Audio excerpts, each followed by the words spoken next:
Hi, we are on FrConventions and my name is Georgina Haig and I played Elsa on Once Upon a Time.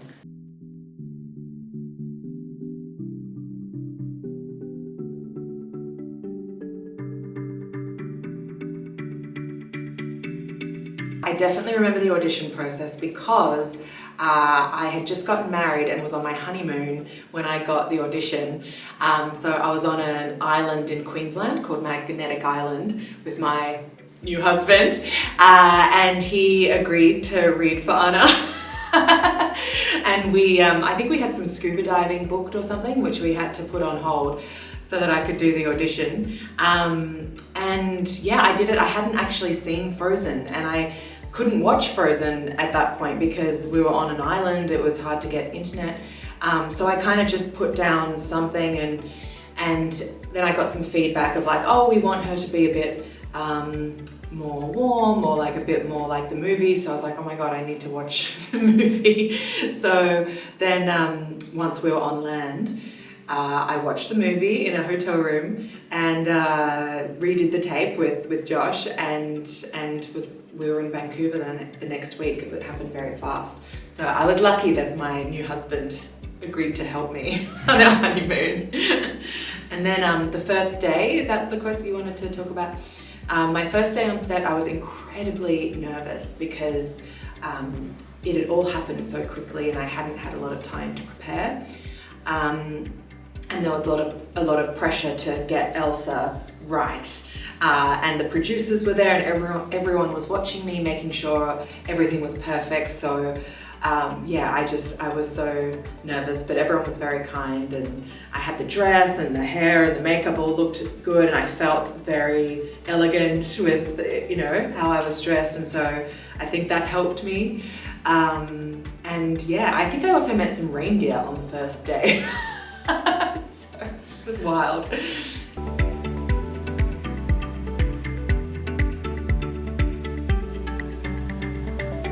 It was one of the biggest movies at that time. Yeah, exactly. So I knew how not only how much people loved Frozen, but in particular the character of Elsa. Something about her had really resonated with people all over the world. That idea of someone being unable to fully be themselves.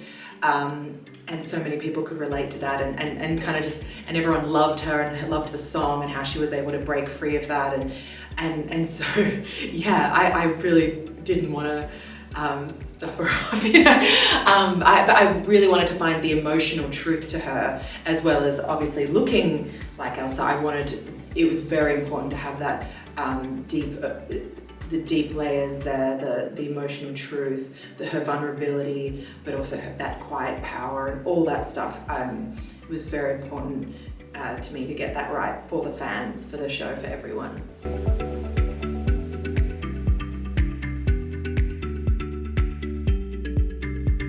Oh yes, I don't know, maybe being the firstborn child in a family, you know, the older child, I've always felt you feel like you have to be more responsible, look after the other family members around you. I always felt that. I've always had anxiety, and in a way that's what Elsa's dealing with, is this huge anxiety she's got about having this great power that she can't control. And so I definitely related to that 100%. And which was good, because then I felt like I was able to bring truth to her.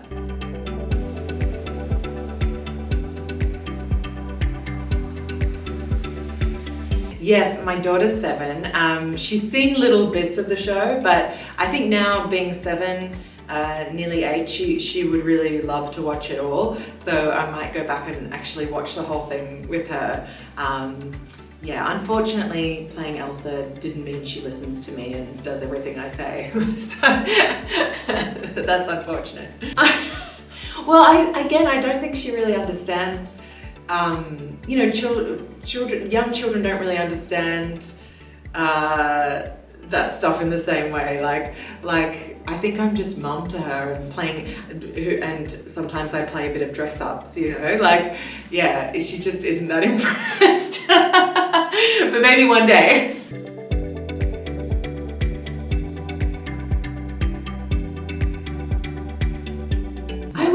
see that being explored. I love that idea for Elsa, and I love that idea for Disney to explore that, because yeah, everything's very hetero with Disney, and I think the character, when they go into the sauna, and it's actually the guys in the sauna are two dads. It's a very, very small moment, but I think it's the first time that there's ever been a same-sex couple in Disney, and so it's a tiny moment, but it is a good first step. So I think we'll see more of that, which is great, and I think that's really important.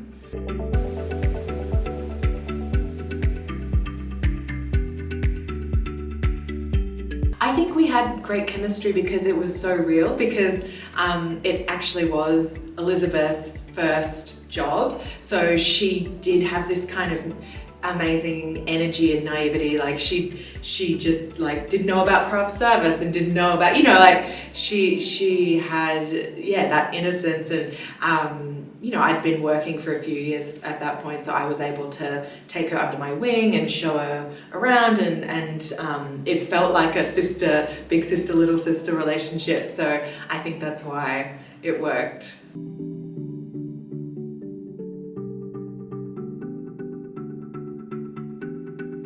It was less stressful, it was so nice. And also Scott Michael Foster, who played Sven, it was so nice because we were a little team, and yeah, it was nice not having to be the only, you know, new kid at school. Yeah, we were a little group, and that was awesome. But the whole cast is so lovely on that show, and we're very welcoming, because we did have a lot of heavy lifting to do straight away. We were in so much of the story, so we did need that support, and I felt like we really got good support from everyone.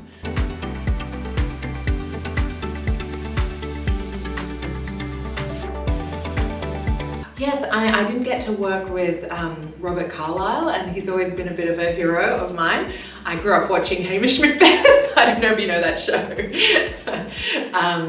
And obviously Full Monty and every other great thing he's done. Yeah, so I would have loved to have gotten to work with him more, but yeah, it was great. I got to work with Jennifer Morrison a lot, and Jennifer Goodwin. I loved working with her. She's got such an amazing presence, and a beautiful actor to work with.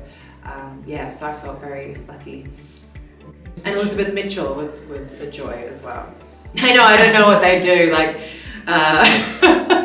maybe Rumpelstiltskin would probably try to corrupt Elsa and get her to use her powers to make some margarita cocktails or something.